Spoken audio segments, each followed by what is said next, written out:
Have you ever heard of a place where the water doesn't reflect your face, but something else? A place where the river doesn't flow forward, but pulls things back. In a quiet village, far from the noise of the world, there is a river the locals refuse to name after sunset. They call it only one thing: the river of the dead. No one fishes there anymore. No one crosses it at night. And no one who stayed too long ever came back the same. But this story isn't about the villagers. It's about two friends who didn't believe the warnings. Two friends who thought fear was just superstition until the river showed them the truth. Their names were Daniel and Kofi. They had been friends since childhood, fearless, curious, always chasing adventure.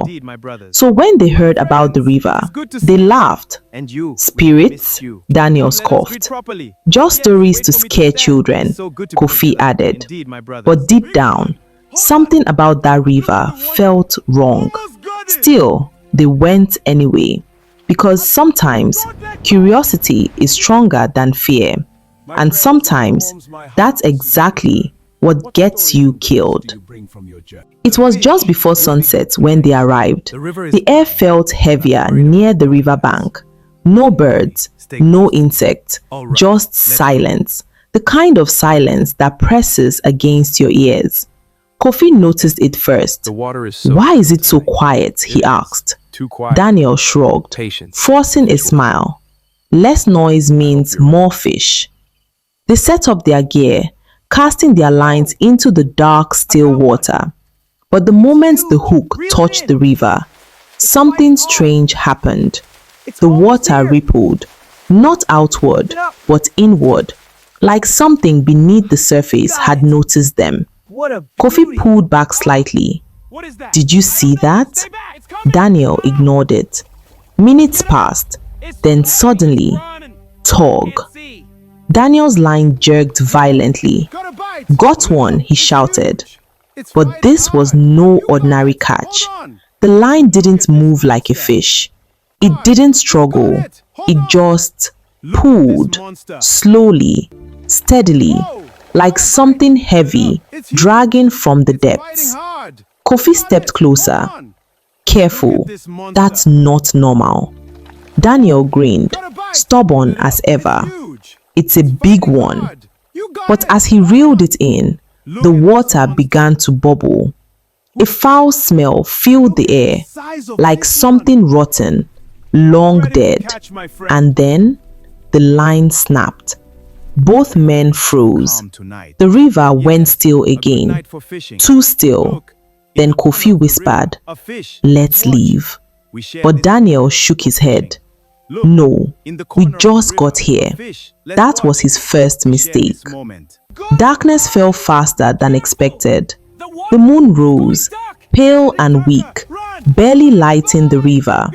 That's when they heard it. A splash, not from their side, but across the river. They both turned. Something was standing in the water. At first, it looked like a person, but it didn't move, didn't breathe, just stood there, half submerged, watching them. Kofi's voice trembled. Daniel, we need to go, now. But Daniel, trying to stay brave, shouted, "Hey, who's there?" No response. Then slowly, the figure lifted its head. And that's when they saw it. Its face wasn't a face at all, just darkness, a hollow void where eyes should be. Kofi grabbed Daniel's arm. "We are leaving." This time, Daniel didn't argue. They began packing their things quickly, but as they turned to leave, another splash behind them. They froze. The river was now closer. Impossible. The waterline had moved up the bank, silently, like it was creeping towards them. And then they heard voices, whispers, faint at first, then louder, calling their names. Daniel, Kofi, but the voices didn't sound human. They sounded wet, broken, like they came from deep underwater. Kofi dropped everything. Run! They ran into the forest, branches scratching their skin, hearts pounding. But the whispers followed, closer, louder. Stay. Come back. You belong here. Daniel dared to look back, and what he saw stopped him cold. Figures, dozens of them, emerging from the river, walking slowly, unnaturally. Their bodies twisted, their skin pale and soaked, their eyes empty, and all of them were staring at him. Kofi kept running, but Daniel didn't move. Something was pulling him, not physically, but mentally, like the river was inside his head, calling him, promising him something: peace, rest. Kofi turned back, shouting, "Daniel, move!" But Daniel stepped towards the river instead. One step, then another. As the dead reached out their hands, Kofi ran back and grabbed him, slapping him hard. "Wake up!" Daniel snapped out of it, and together they ran, faster than they ever had before. They didn't stop until they reached the village, gasping, shaking, alive. But something had changed. Daniel never spoke about what he saw, not once. What is it? Kofi left the village days later. He said the whispers didn't stop, even far away, especially at night.